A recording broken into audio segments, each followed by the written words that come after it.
The FujiCast is an independent loading zone production. Friday, 29th of May. The FujiCast. Welcome to the FujiCast. For another 3 days, of course, we're daily, and then we go weekly again from the 8th of June, Monday the 8th of June. Hello, Kev, how are you? I'm okay. Nice day, isn't it? How's it was a beautiful day. How's the no beer week going? Very, very well? All right, yeah. So what day is it today? Friday? Friday, yeah. Yeah, nearly done a whole 5 days. Whoa, go me. Not even a snifter? Not even a snifter. Not even a snifter. Oh, good for you. I went for a legal now, socially distanced walk with Giles Penfound, friend of the show. It was really odd actually seeing somebody that wasn't my wife or children. Has he put on 7 stone like us? No, he looks like Daniel Milner now, who he has his man crush on. And I've never seen him look so fit. No, not at all. I think we're both as bad as each other. But I'm sure he wouldn't mind me saying that. He's all man, is our Giles. Anyway, welcome to Friday. Tomorrow, of course, we have our interview of the week, and this week it's Bert Stefani, interviewed by none other than Mullins himself. But as always, we've got your questions and your thoughts here, and we'll dig into these now. So this one is from Bill Hartley. Hello, Kevin. Hello, Neil. Following today's episode, I thought the following may be of interest, maybe to Kevin. Anyway, there's a website called the Rugby Journal that produces a quarterly mag for rugby at all levels. It's a magazine, actually. This is rugby. You can't shorten it to mag or zine because it's rugby. Rugby. Grassroots and upwards that might be of interest. Images that support the editorial, consistently good, if not outstanding, and are worth the effort of a browse for these alone. Their Instagram is @therugbyjournal. It costs nothing to look, and he's quite right. Are you aware of that one? Yeah, well, I think I'd crossed it in the past, but yeah, I'm just looking at it now. Yeah, first person to pop up is my mate Adam Jones. I'm Chinna Rugby Club, used to play against them. Did you? Yeah. You were with London Welsh, so I would have thought I wasn't expecting Chinna to be one of the. Oh, don't forget, I played a lot of social rugby, veterans rugby, and all that kind of stuff. So what age did you become? We played all kinds of teams. We used to play all the kind of socially. We used to play people like London Nigerian. We used to play against King's Cross Steelers. We used to play all over the country, all over the world. In fact, all over Europe in our rugby tours that I can't really remember. But yeah, loads of teams. That was not a non-beer outing, was it?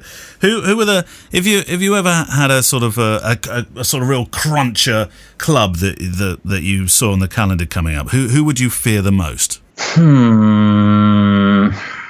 I don't know. I mean, when we used to play against, London Nigerians were big and fast, and but I used to like the kind of when we were playing veterans rugby, we would play against London Fijians, and they were great because we used to, as part of our social etiquette, we would have a bottle of port and some cheese at half time. Right.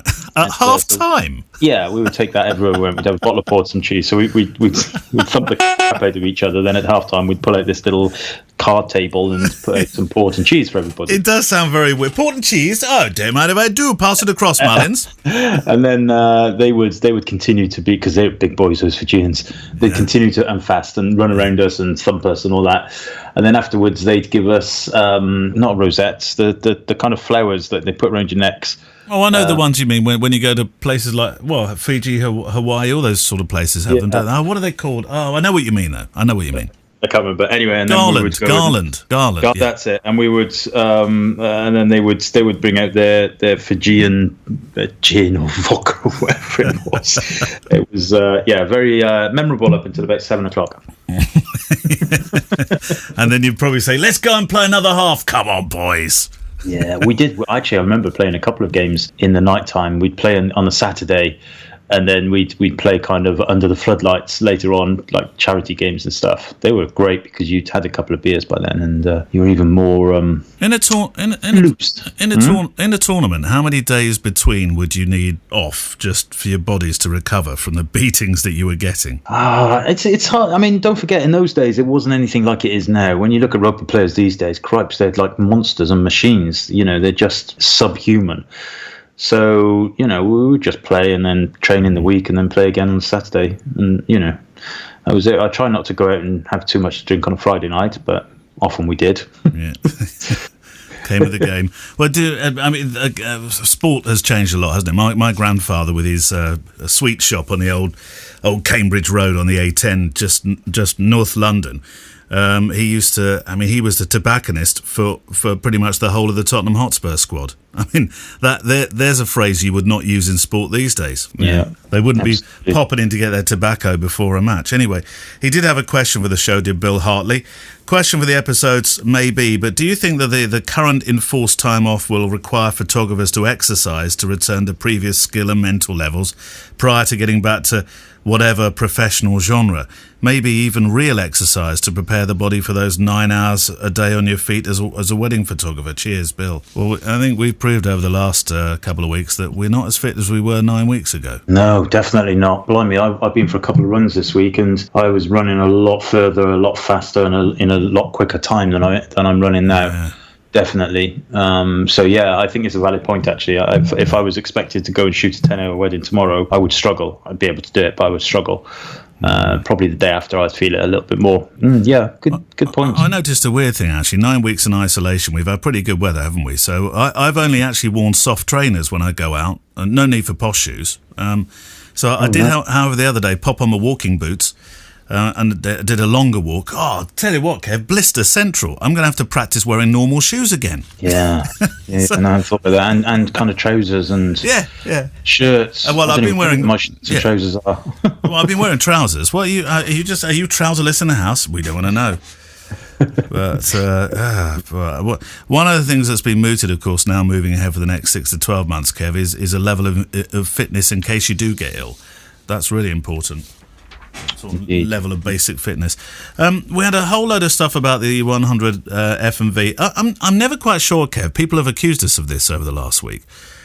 Have we been just comparing those two cameras? Which is odd because neither you or I have a V, and it seems that people feel that we're somehow obsessed with the battle between the 100F or the V. I don't think so. Every time I get asked the question, I just say I haven't got one, so I don't really know. Yeah. I can't really compare it. Neil Swanson and Mark Dell wrote a really good few paragraphs on it Neil Swanson said he'd owned an X Pro 2 for about a year, later got an XH1 when they were deeply discounted, immediately loved the far better EVF of the XH over the X Pro. When the X Pro 3 was announced, the viewfinder was one of the big improvements, and so better finder in hand, I can tell you that the autofocus is better on the X Pro 3 than the X Pro 2, and you will find the same on the 100V versus 100F.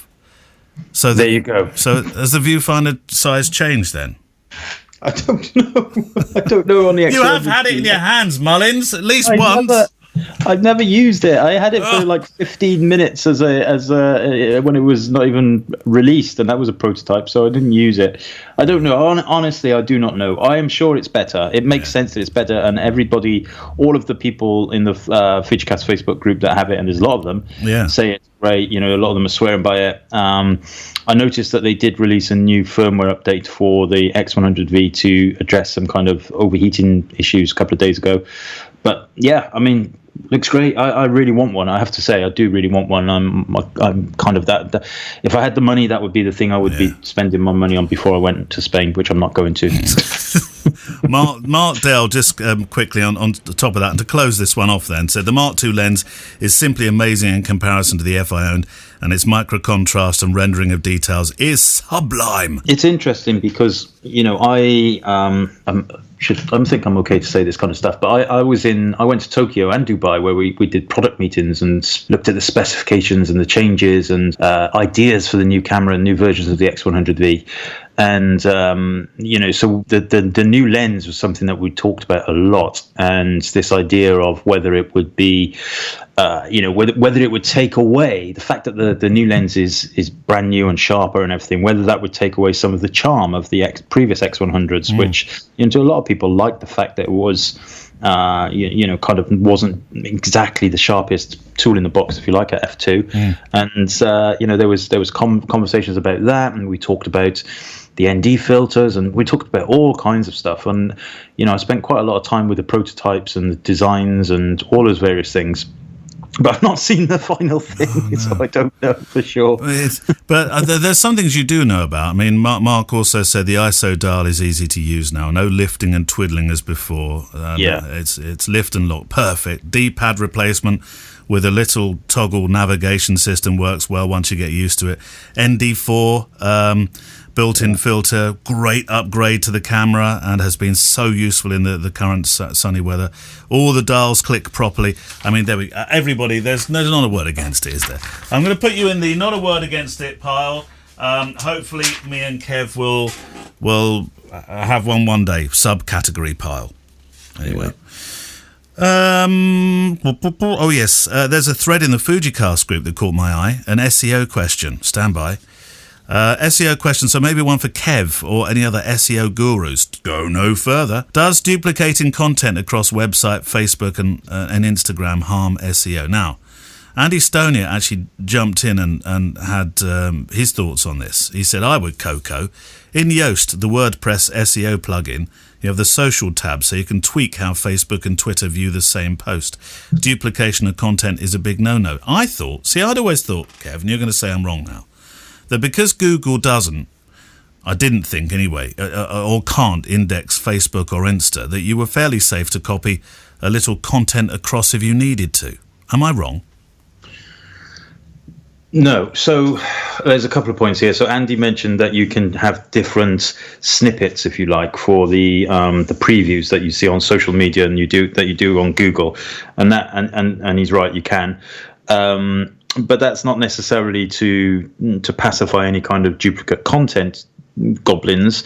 It's because sometimes the wording that you use on social media and the structure and the sentences are longer, and you've got more of a call to action option. You might want to use a different image on social media than you do in Google previews, etc. You're kind of right about Google and Facebook. For example, Google does not index Facebook personal content. They hate each other. You can actually, deep down in your Facebook personal menu options, there is an option to allow Google to index your stuff, but it's very rare for people to switch that on. It's not on by default. It can index your business pages, though, your public facing business pages. Oh, I didn't know that. But I would not have any, to me, it's not an issue that you have similar content on your Facebook business page as you do on your website. Google is clever enough to figure out actually that's social media sharing. And what you don't want to be doing in terms of duplicate content is copying other people's content. For example, kind of just if you're writing about a wedding venue, just copying stuff off their website onto your website. That's definitely a no-no.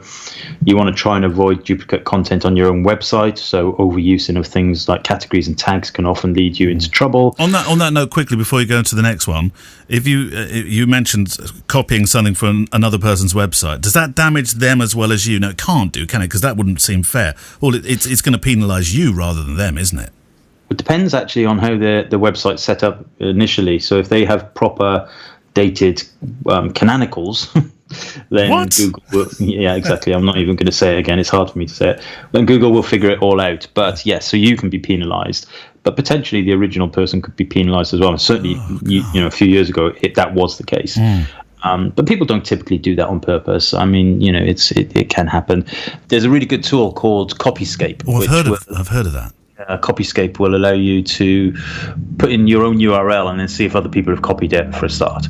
And you can just double check that nobody's using your about page or your style page, etc. I've given up doing that because so many people copy my wedding photo journalism page. It's beyond belief, and so I just stopped looking now. But that's going to be doing you damage, though, isn't it? So surely you'd want to send them a cease and desist mail. Yeah, you can. I've done it in the past, and most of them just totally ignore it. You can't do anything about it, ultimately. I mean, you can get in touch with their ISP and complain, but the time and effort involved, Google is clever enough these days to understand the original source of content, so I'm not overly worried about it. Just feel sorry for them for not having the common sense to do it themselves. Rob Conahan in always sunny California, though frankly, it's always sunny in Malmesbury and Newbury these days as well. It's incredible, isn't it? Yeah. I really think Mother Nature is looking out for us. I think she is. The Gemma button. I feel like you need to reassign your Gemma button from the current wolf growl to the heavenly sound you used recently. Instead of this one, you mean this one? Yeah. She sounds like a wonderfully supportive wife who is able to build furniture as well as fix everything, including the kitchen sink. Quite literally, actually, whilst Kevin is hiding from a maybug in his children's room. No disrespect, Kev. Keep up the great work, guys. I'm going to really miss you on the dailies, that is. Well, because we're not going anywhere. We are back again. Well, I'm hoping Kev may one day appear on the new daily, to be honest, Rob. I really am. If I can, it's like a football player. If I can afford to sign the Mullins up, Photography Daily starts Monday. Hint, hint. Make sure you go and subscribe. Like and subscribe. But yeah, if I could afford Kev, I'd bring him into my team. I'd put him into the right shirt, rugby shirt, obviously not football. But as for the Gemma button, I don't know. I mean, Gemma is a multi-talented woman for sure, but all these she's got lots of layers, and she does have a proper growl as well. Sometimes, don't you think, Kev? Or do you have to be careful what you say? Yeah, I think she's very heavenly as well. She is heavenly, yeah. But she puts up with you. That's got to be fairly heavenly, isn't it? Rachel, I learned something today about you Welsh folk. Rimmel is pronounced Rymel because if it's Rymel, is that right? Rimmell. If you were saying it in Welsh land, it would be Rymel, not Rimmel. Perhaps, yeah. I don't know. I mean, there's lots of different. It's not a particularly Welsh name, is it? Rimmel, as far as I'm aware, or Rymel, but it depends how it's spelled. I can't see it. So. Hi Kev, hi Neil. I've been an intermittent listener to your podcast for a little while, enjoying catching up on the missed episodes and listening to you both while half-arsedly attempting to homeschool and more enthusiastically decorating. Do you know what, Kev? Homeschool has proved to me just how thick I am. Yeah. Have you tried to do any of Rose's maths homework? I did try, and she was having a real kind of panic about this particular thing, and I was like, "Oh, so all right, let me help you out, darling." And then after about 20 minutes of me just staring randomly at these numbers, she just went and did it, and I was like, "Yeah, that's how you do it." I have no idea. It is. I literally, it was like learning Greek. It is the question I most fear, Kev, when I go into that room and he's doing his homework on the computer and he says, "Daddy," and I think, please don't that be a maths question. No. I've got a problem with my maths. Phone Grandad. He knows. He's a former maths teacher. Thank God he was. And actually, the other day, our 9-year-old had in his maths homework as well. I couldn't help him, and Jack went to his assistance. It's also different, though. I could understand the question, but the way they worked it out was just weird. It's like, I don't know. It was just weird. It's also very different from when I was a child. I think we just did mental maths, didn't we? I mean, it was just all about adding up on the fly as quickly as you possibly could. Well, you would have had those abacuses to help you then, though, wouldn't you? Shut up. I was listening to your discussions about whether, given the chance, you'd have gone to the various conflict zones Don McCullin worked in. It was the likes of McCullin, Lee Miller and so on that inspired me as a young'un to combine my interests in writing and photography and become a photojournalist over 20 years ago. After training, I realised that I am in actual fact a total coward. And despite my aspirations to channel Kate Adie with a camera, travelling to war zones and putting myself in danger was probably something I was far too fearful to ever really pursue in reality. I found my worry for personal safety sometimes prevented me from pursuing some of the photographic projects I would otherwise undertake, and was interested to hear Neil's experience of nearly being mugged while out, I don't know why I'm chuckling, it was horrible, while out alone after dark with his camera, deterred him from photographing alone at night in dodgy areas with brand new kit on loan. Aside from the obvious take somebody with you, which isn't always practical, what advice do you both have for overcoming those fears, and have you ever not pursued a project due to anxiety over safety? All the best, Rachel. Rachel Rymel. No, I haven't. I've never not done something because of anxiety, certainly not photographically, that I'm aware of. But then I've never really been in those circumstances where I've had the opportunity to do things like that. I've photographed births and things like that, which are very anxious beforehand. But were you anxious about that gig you did? Yeah, Really? yeah. I've done a few of them though. But yes, yeah, of course you're anxious. Not so much anxious about the photography, but just anxious about the circumstance and hoping that everything goes well and there's no dramas or anything, which luckily there wasn't. So yeah, I think that was quite anxious. But in terms of war zones and stuff like that, yeah, I mean, you just wouldn't. I just couldn't. I don't think I'd have the guts is the right word, because my family and everything. If I was a young whippersnapper, 20-year-old with the opportunity, perhaps I'd be thinking differently. But I'm not. Yeah, there's plenty of photojournalists there that aren't necessarily, as you say, whippersnappers are out there doing it, though, aren't there? Oh no, absolutely, yeah. I'm not sure I could. Yeah. I mean, I have to say, my African experience of the last couple of years took me to take some small calculated risks. I was always said, walk tall but don't look arrogant. That was the advice. Be alert, but try and find a level where you sort of let that alertness interfere with your I don't know, what do they call it, inquisition. One thing that I've learned about talking now to plenty of conflict, or if you like, unrest zone photographers, is that photojournalists rely so much more on their fixers for security than ever they did.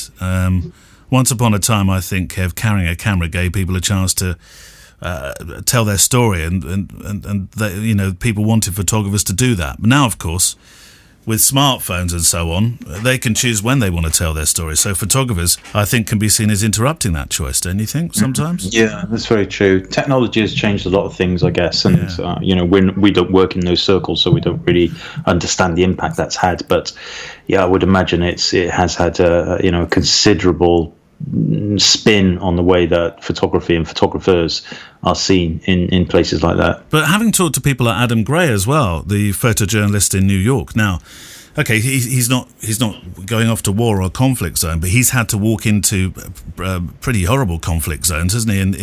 In terms of the dangers of being in hospital and in infection areas and things like that. I mean that's.